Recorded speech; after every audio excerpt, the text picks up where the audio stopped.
नमस्कार मैत्रिणींनो, प्रेमाच्या रसोई चॅनलवर तुमचं स्वागत आहे। तर आज आपण लहानपणीची आठवण म्हणून चिंचगुळी बनवतो।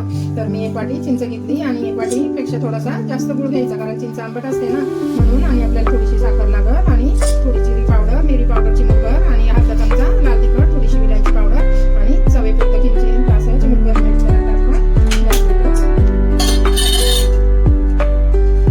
मी थोडंसं चमचाभर तूप टाकते आणि तुपात आपण गुळ टाकून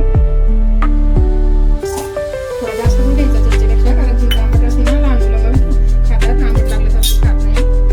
आणि अजून थोडासा गुळ घेते। तोपर्यंत आपण गुळ वितळतो, तोपर्यंत आपण चिंच वाटून घेऊ। हे बघा, चिंच अशी वाटी लगेच वाटते चिंच। आता आपण वितळून घ्यायचं, त्याच्यात थेंबभर पाणी पण टाकायचं म्हणजे पटकन वितळतो।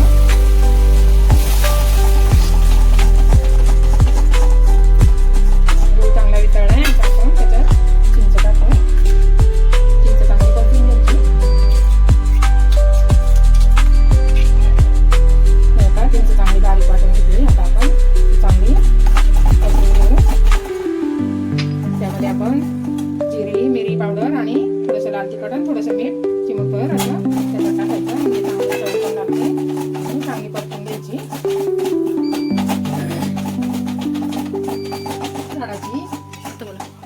ताजी चिंच आहे, जुनी चिंच नाही आहे, म्हणून असं आपण हे केलं ना तर खूप दिवस टिकतं। पण मुलं खातात ना, म्हणजे काय नाही करत, थोडीशी पावडर टाकून थोडीशी तरी चालते।